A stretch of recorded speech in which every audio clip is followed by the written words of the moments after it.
Los jóvenes me dieron Efesios 2:10 como un texto lema para las meditaciones de la palabra del Señor. Y en Efesios 2:10 dice, porque somos hechura suya, creados en Cristo Jesús para buenas obras, las cuales Dios preparó de antemano para que anduviésemos en ellas. Entonces yo puse como tema a la meditación de hoy que somos hechos a la imagen de Dios. Ese es el tema de esta mañana. Y nos vamos a basar en el capítulo 15 del libro de los Salmos, donde la palabra del Señor nos dice: los que habitarán en el monte santo de Dios. Y David, el que escribió este salmo, hace una interrogante y dice: Jehová, ¿quién habitará en tu tabernáculo?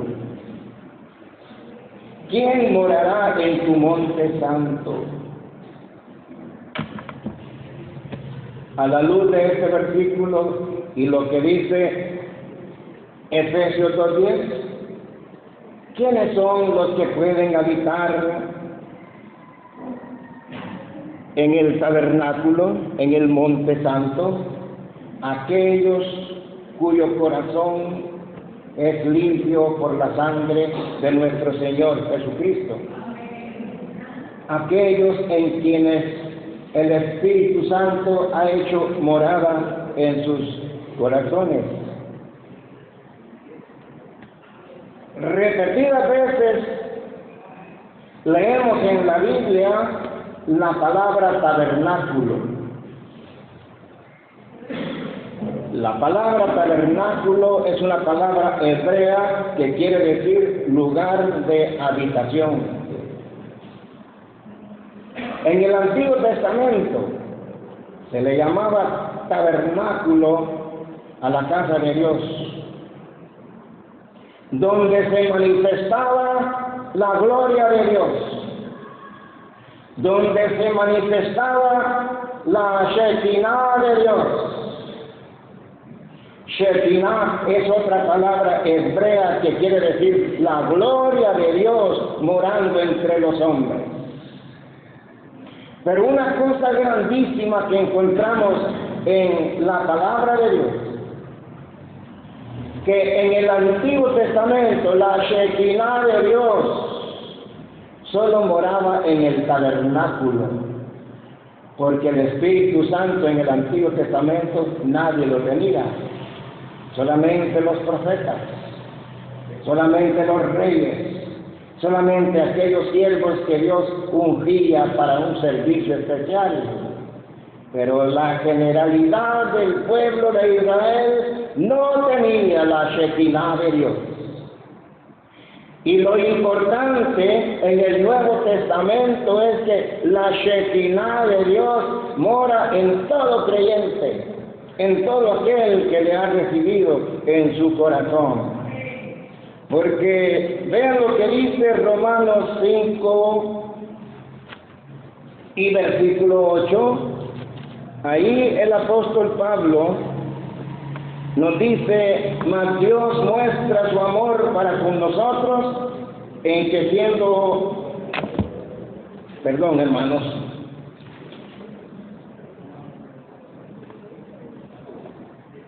me equivoqué del texto, pero dice la palabra de Dios que el Espíritu Santo mora en nuestros corazones.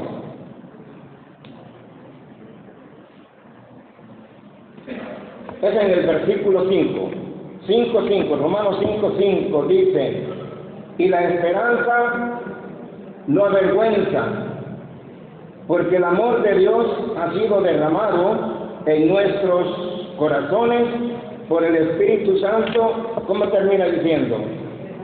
Que nos fue dado. ¿En qué tiempo está? tiempo pasado, el Espíritu Santo que nos fue dado. Así que, mis amados hermanos, en la misma carta a los Efesios, en el capítulo 1, versos 13 y 14, ahí dice que fuimos sellados con el Espíritu Santo. Nosotros somos el sello del Espíritu Santo. Todo aquel que ha recibido a Jesús en su corazón fue sellado. Y el versículo 14 dice, Efesios 1:14, dice que nosotros tenemos las arras de la promesa. Yo creo que para todos es conocido ya este término, tener las arras del Espíritu. Es el sello de garantía, es el sello que indica que somos propiedad exclusiva de Dios. Vamos a ver, hermanos, en el Salmo 15:1 en adelante. Por favor, abran sus Biblias ahí. Jehová, ¿quién habitará en tu tabernáculo? ¿Quién morará en tu monte santo? El que anda en integridad y hace justicia y habla verdad en su corazón. El que no calumnia con su lengua, ni hace mal a su prójimo, ni admite reproche alguno contra su vecino. Aquel a cuyos ojos el vil es menospreciado, pero honra a los que temen a Jehová. El que aún jurando el daño suyo, no por eso cambia. Quien su dinero no dio a usura, ni contra el inocente admitió cohecho. ¿Cómo termina diciendo? El que hace estas cosas no resbalará jamás. Gloria a Dios. Este salmo tiene dos aspectos, uno positivo y uno negativo. Vamos a ver primero los aspectos positivos de este salmo. ¿Quién habitará en tu tabernáculo? Ya hemos dicho que el tabernáculo somos nosotros. El apóstol Pablo dice en 2 Corintios capítulo 5 y verso 1, sabemos, dice, que si este tabernáculo se deshiciere, y de hecho se va a deshacer, porque está hablando de su cuerpo. Si este tabernáculo se deshiciere, tenemos en Dios una morada eterna en los cielos. Porque después de la muerte de nuestros cuerpos, y ya tengamos un cuerpo glorificado, hermanos amados, en ese cuerpo glorificado viviremos por la eternidad con la Shekinah de Dios. Alabado sea su nombre. Y viene aquel día y aquel momento, hermanos, cuando empecemos la vida con Cristo en el cielo. Pero la vida eterna no va a ser eternamente allá en el cielo. Esto ya lo he dicho más de una vez. Y que no les sorprenda a ustedes esto que estoy diciendo. Porque oigan cómo dice el Salmo 21, del 1 al 3. En el Salmo 21, 1 al 3 dice: vi un cielo nuevo y una tierra nueva, porque el primer cielo y la primera tierra pasaron y el mar ya no existía más. Y yo, Juan, vi la santa ciudad, la nueva Jerusalén. ¿Cómo sigue diciendo? Apocalipsis 21, 1 al 3. Aquí dice: vi Y yo vi la santa ciudad, la nueva Jerusalén, descender. Oigan bien cómo dice, descender. Y descender es bajar, ¿verdad? ¿Sí o no? Así dice. Vi la santa ciudad, la nueva Jerusalén, descender del cielo de Dios, dispuesta como una esposa ataviada para su marido. Y oí una gran voz del cielo que decía: he aquí el tabernáculo de Dios con los hombres, y Él morará con ellos, y ellos serán su pueblo, y Dios mismo estará con ellos como su Dios. Y para terminar de convencerlos, quiero que vean Apocalipsis capítulo 5 y verso 10. Dice: y nos ha hecho para nuestro Dios reyes y sacerdotes, y reinaremos sobre la tierra. Reinaremos sobre la tierra, porque esta tierra va a ser reformada, transformada. El sol y la luna y todo lo que existe dejará de ser, el mar dejará de ser. Entonces la vida eterna, y aquí sí tienen razón los testigos de Jehová, porque la vida eterna será aquí. La nueva Jerusalén estará aquí, dice que descenderá. Y como la nación de Israel que existe hoy, que apenas tiene 20,000 kilómetros cuadrados, es una nación sumamente pequeña. Si ustedes leen Josué capítulo 1, del 1 en adelante, se van a dar cuenta la cantidad de tierra que Dios le ofreció a Israel, que todavía no se ha cumplido, porque aún lo que tienen hoy se lo quieren quitar. Pero en los días del milenio, y cuando comencemos a vivir en la eternidad, lean lo que dice Josué 1, 1 al 5, y se dan cuenta la cantidad de tierra que Israel va a tener. ¿Sí? Muy bien, hágalo, hermano. Hay una más por ahí que dice que la nueva Jerusalén se va a quedar en el aire, porque Israel es muy pequeño para que parezca una gran ciudad. Yo he leído también ese comentario, hermana. Y le dije, Dios puede hacer que esa religión, porque dice que a la tierra va a ser enorme, que el aire se va a quedar perdida. Eso sí me gustó mucho, porque Dios tiene mucho terreno donde colocar la ciudad para que vivan por el mismo. Gracias, hermana, por su comentario. Le cité lo que dice Josué capítulo 1, ¿verdad? Y vamos a leer en el versículo 3. Yo os he entregado, como lo había dicho a Moisés, todo lugar que pisare la planta de vuestro pie, desde el desierto y el Líbano hasta el gran río Éufrates, toda la tierra de los heteos, hasta el gran mar donde se pone el sol, será vuestro territorio. ¡Qué cantidad de tierra! Y esto no se ha cumplido todavía, pero se va a cumplir. Entonces ahí sí cabe la nueva Jerusalén. ¿Qué tamaño tiene la nueva Jerusalén? 2,700 kilómetros. Ahí va a caber. Gloria a Dios. Entonces, hermanos,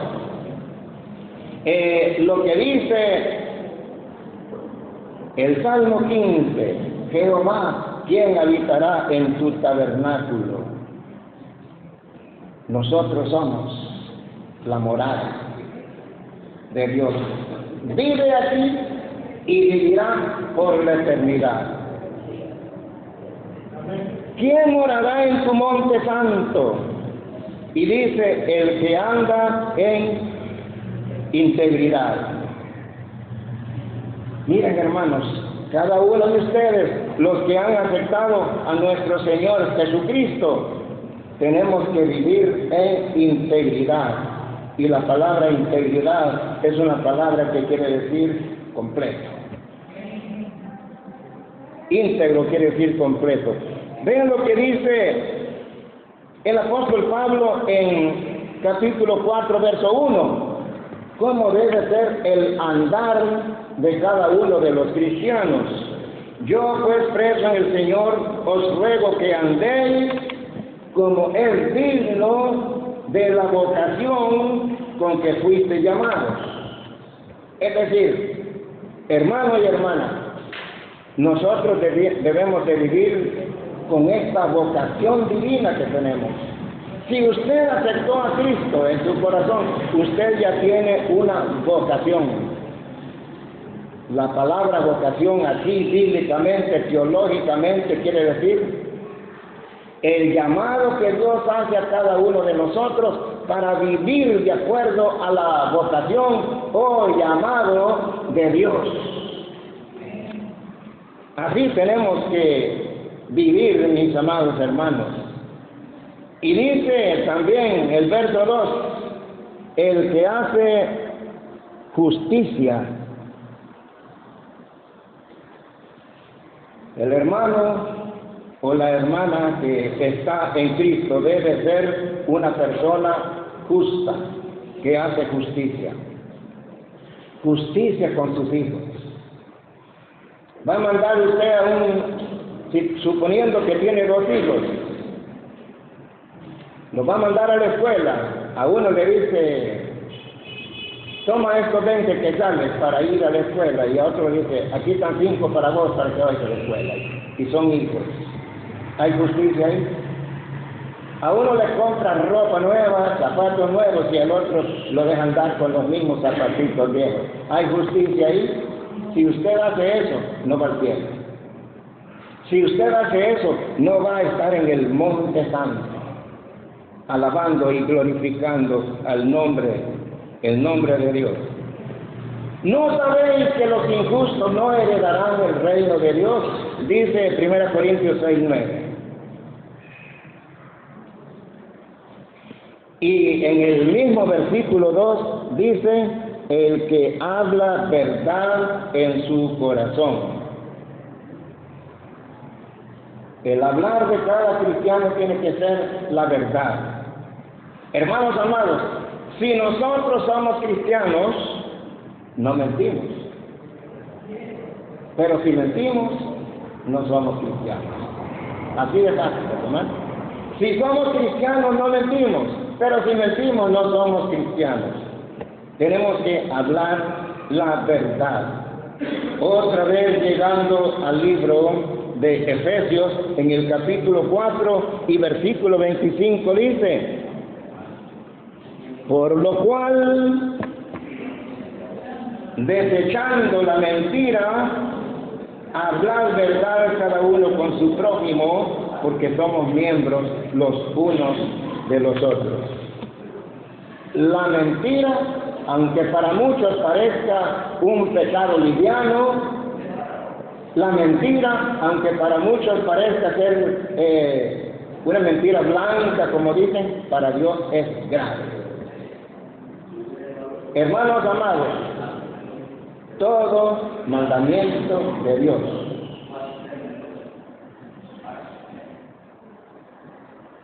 todo mandamiento de Dios, dado por la boca de Dios, todos son iguales. No hay un pecado más grave que otro. Todos son iguales. Y debemos de tener cuidado, hermanos, con la mentira. ¿A dónde lleva la mentira? Al lago de fuego. ¿A dónde lleva el adulterio? Al lago de fuego. Miren lo que dice Apocalipsis 21:8.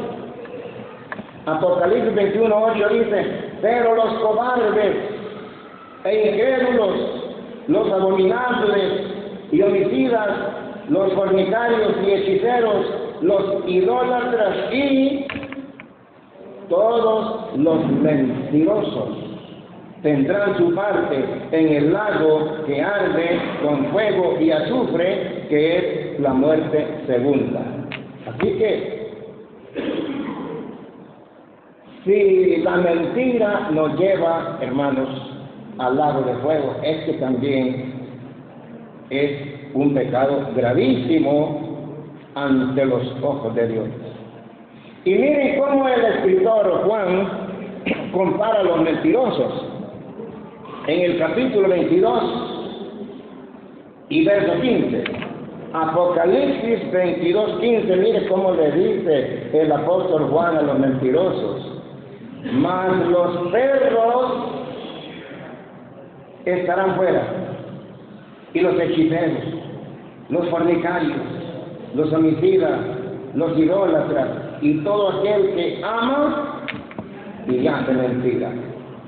A los que Juan menciona aquí son perros.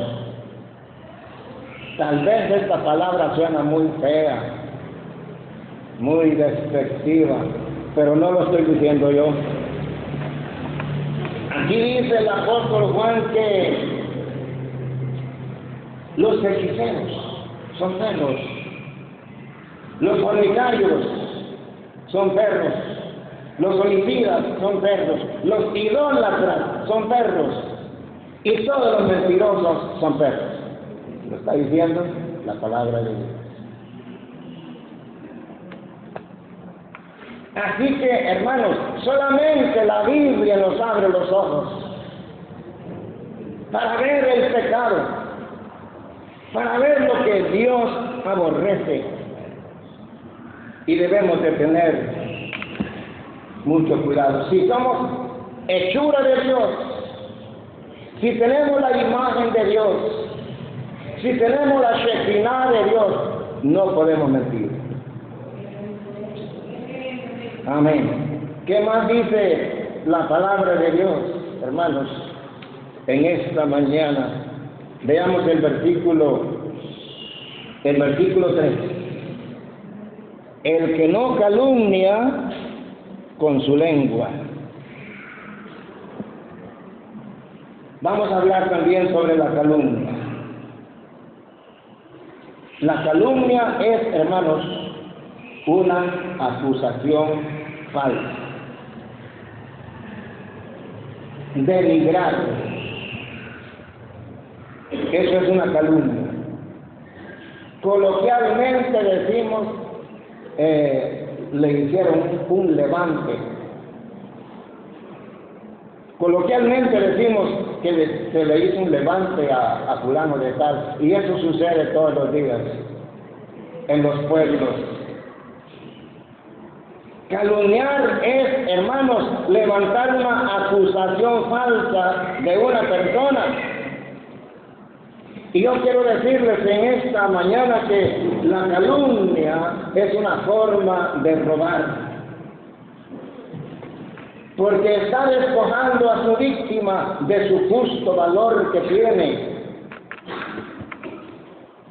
Una persona honorable, una persona con un buen nombre, una persona de fama, se le levanta una calumnia, ya lo arruinaron para siempre.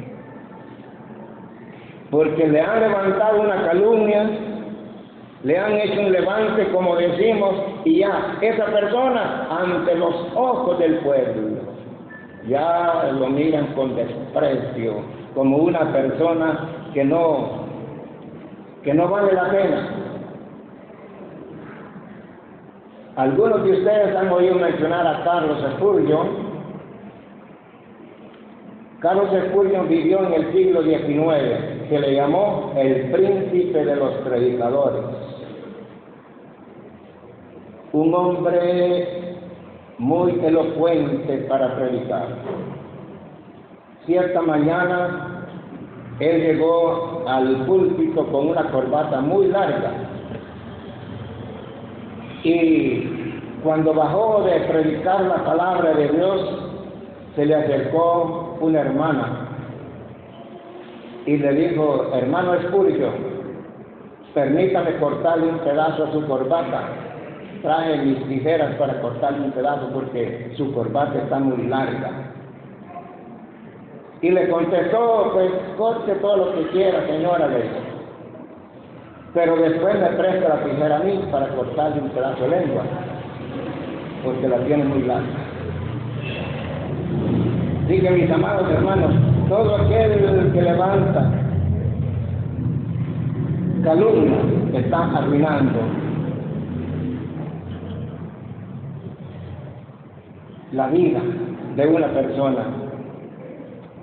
Quiero decirles también que la calumnia es una forma de matar, es un asesinato, porque le está dando muerte a toda oportunidad de progreso que esta persona pudiera tener. Ya no tiene un currículum donde pueda encontrar un trabajo, porque la han denigrado, la han calumniado, y esa persona ya no vale nada ante la sociedad.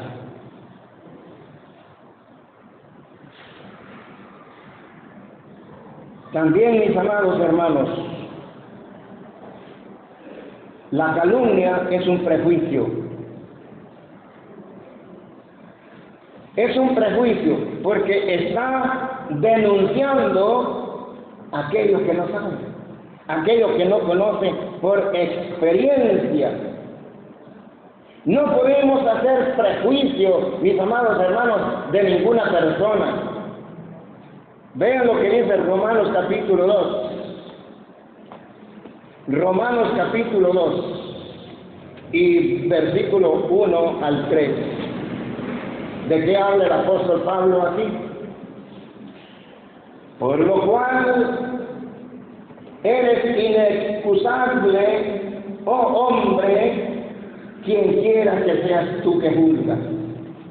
Pues en lo que juzgas a otro, te condenas a ti mismo, porque tú que juzgas, haces lo mismo. Mas sabemos que el juicio de Dios contra los que practican tales cosas es según verdad. Y piensas esto, oh hombre, tú que juzgas a los que tal hacen y haces lo mismo, que tú escaparás del juicio de Dios. Miren lo que ataca aquí el apóstol Pablo, mis amados hermanos. Tú que juzgas, haces lo mismo. Hay un dato psicológico, hermanos. Cuando un predicador ataca obsesivamente una clase de pecado desde el púlpito, que obsesivamente cada vez que predica ataca este pecado y hasta el cansancio. ¿Saben qué dice la psicología sobre esta clase de gente? O está viviendo él mismo en ese pecado, o está por cometer ese pecado. Hace muchos años, quizás como 30 años, sucedió algo allá en las sesiones de la Junta Anual. Un hermano del Petén se puso en pie, pidió la palabra del presidente ahí en la Junta Anual, y ante la presencia de más de 300 delegados, yo no voy a decir el nombre, él dijo: el hermano pastor fulano de tal está en pecado, está en adulterio, y lo hizo con tanta fuerza, porque él no tenía que denunciarlo ante la Junta Anual, era con los líderes, y no decirlo en público ante todos los hermanos. Y él fuertemente atacando al hermano, a los pocos días se descubrió que él también estaba en la adulterio. Porque el que ataca determinado pecado es porque también él está metido en eso. Como quien dice, un acto psicológico para esconder lo que yo también estoy haciendo y presentarse como un hombre de decencia, con pureza. Así que, hermanos, calumniar es un prejuicio, porque por odio o porque por venganza podemos destruir la vida de los demás. Hermanos, yo les voy a hacer una pregunta. ¿Quién es el enemigo más peligroso del cristiano? A ver, ¿qué adivina? ¿Quién es el enemigo más peligroso del cristiano?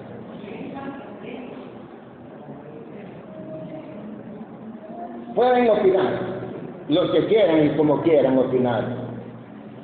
¿Quién es el enemigo más peligroso del cristiano?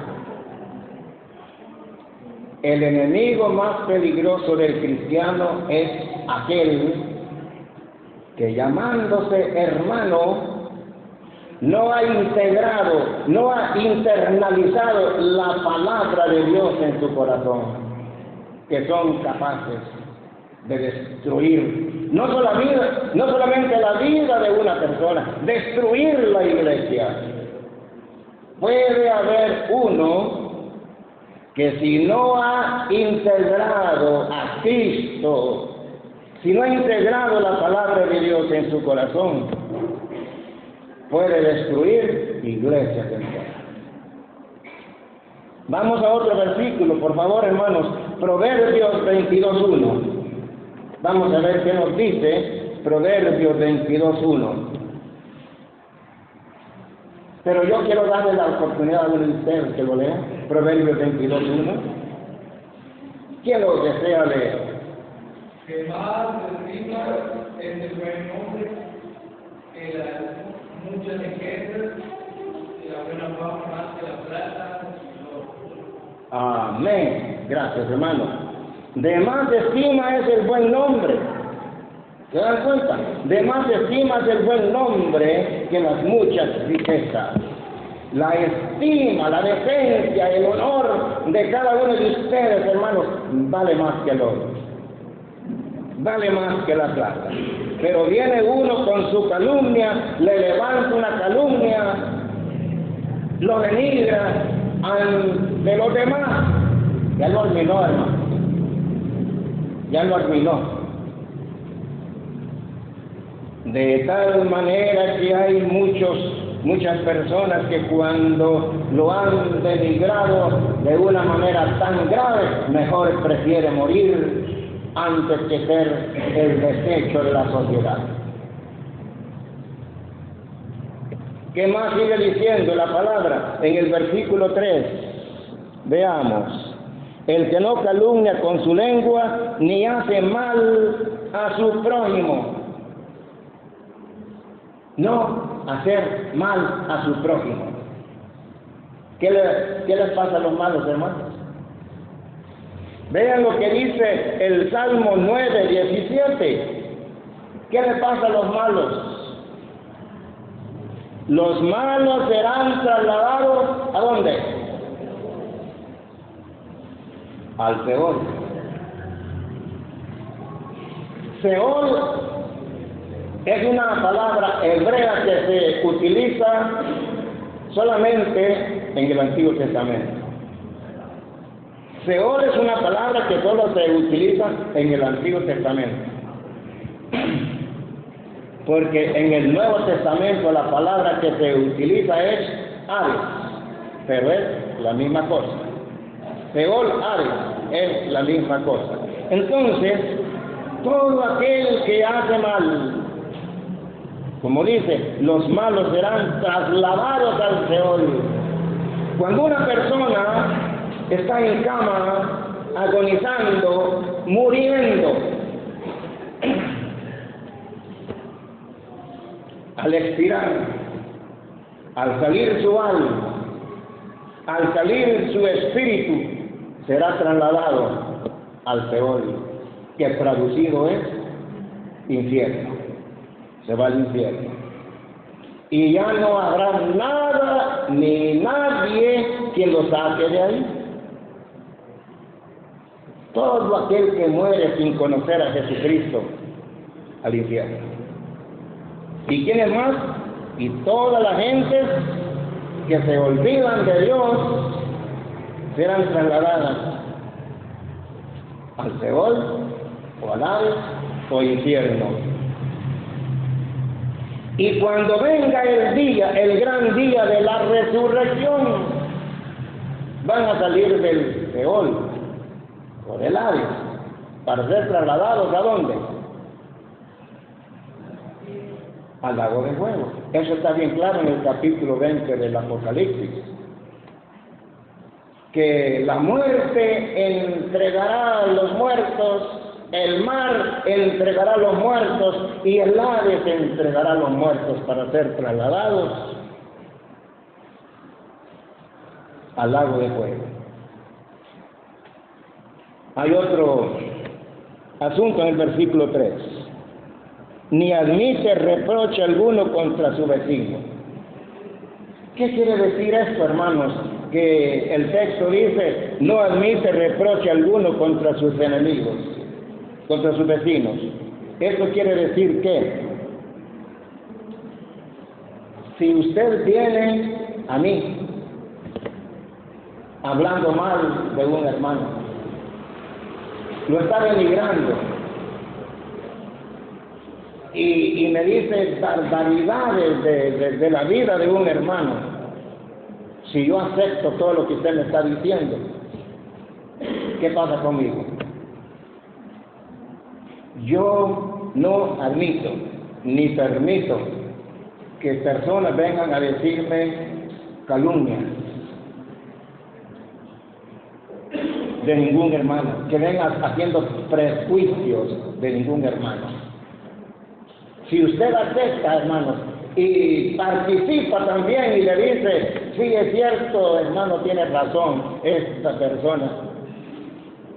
No, hermanos, no admite reproche alguno, porque eso es chisme, hermano. ¿Y el chisme es pecado? ¿Qué dicen ustedes? ¿Será pecado el chisme? Lo mismo que la calumnia y el prejuicio. En el versículo 4 dice ahora, aquel a cuyos ojos el vil es menospreciado, pero honra a los que temen a Jehová, el que aún jurando en daño suyo, no por eso cambia. Es decir, a veces nosotros nos tratamos de defendernos a como dé lugar. Se nos acusa de algo y aunque sabemos que es cierto, pero la acusación ahí está. Bueno, en esos momentos, cuando tratamos de defendernos de algo que nos están diciendo, voy a utilizar una palabra, hermanos, que tiene dos significados. ¿Han oído ustedes la palabra racionalización? Esa palabra tiene dos significados. Uno pertenece a la matemática y el otro pertenece a la psicología. La palabra racionalización es una palabra que pertenece también a la psicología y es autojustificarnos. Cuando nosotros exponemos, decimos, nos defendemos, estamos racionalizando, defendiéndonos, decimos algo que es irreal, estamos mintiendo, estamos autojustificándonos y decir, yo no fui. No sé si me estoy dando a entender con esta palabra, hermanos, porque esta palabra no mucho se utiliza. Pero la palabra racionalización es una palabra que la usamos para defendernos de algo que se nos está diciendo. Y resulta que la investigación tenaz averigua la verdad y resultó ser cierto.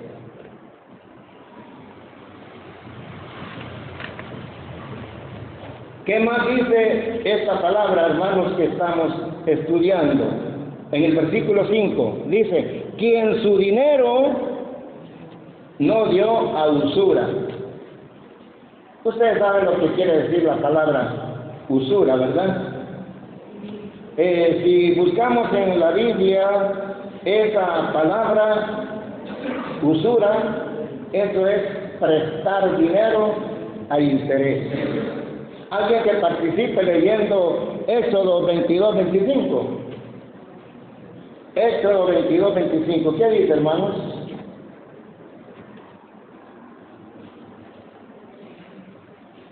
Alguien que lo lea. Éxodo 22:25.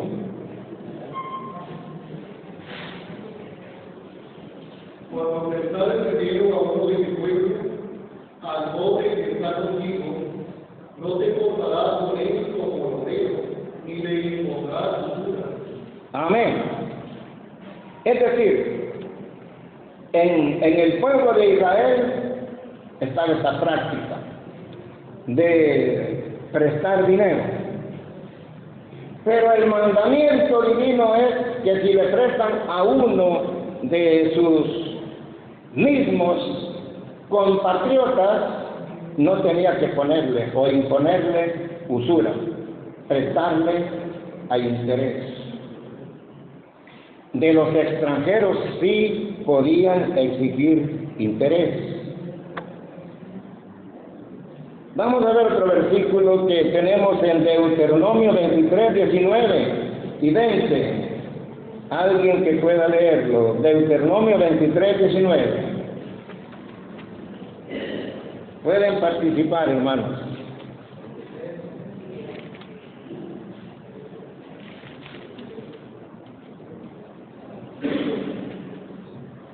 No exigirás de tu hermano interés de dinero, ni interés de comestible, ni de cosa alguna de que se puede exigir interés. Amén. Otro versículo, hermanos, donde se prohíbe la usura. Y miren, entre el pueblo de Dios, entre el pueblo cristiano, hay cientos de usureros. Y conocen la Biblia, conocen bien la palabra de Dios, que prestar dinero a usura nos lleva al infierno. Los que tratan de vivir de eso. Ahora otro hermano que lea Proverbios 28:8. Proverbios 28:8. ¿Qué dice, hermanos? Lean, por favor.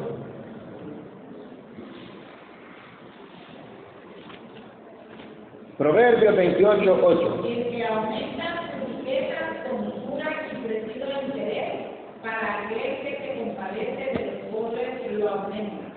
Muy bien, ¿qué quiere decir ahí el Señor? Es decir, que el que se hace rico, millonario, prestando dinero a interés,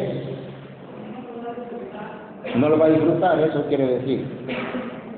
Y por último, hermanos, en el versículo 5, vamos a ver lo que dice: ni contra el inocente admitió cohecho. La palabra cohecho o la palabra soborno, bueno, es lo mismo. Soborno quiere decir coloquialmente mordida, dar mordida. La palabra cohecho es corromper con regalos. Cohecho quiere decir lo que se ofrece a cambio de una violación. Y yo quiero también que ustedes participen, lo que dice Deuteronomio 16:19. Deuteronomio 16:19. Vamos a ver lo que dice. Deuteronomio 23:19. ¿Cómo dice? Perdón. Lean 23:19.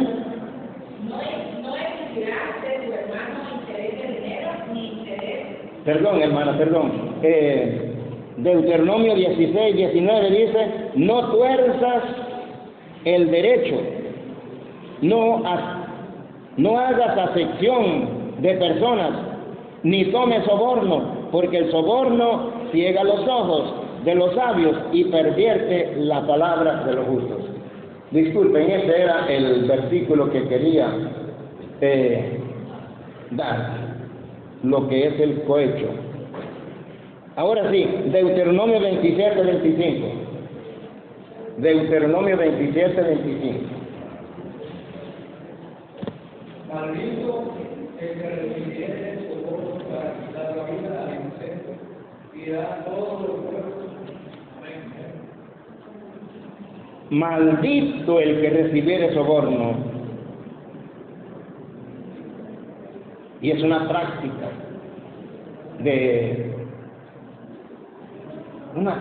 que viene desde los tiempos del Antiguo Testamento, hermano. Maldito el que recibiere soborno para quitar la vida al inocente. Y esa es una práctica diaria. ¿Quiénes son las personas las cuales exigen soborno? Los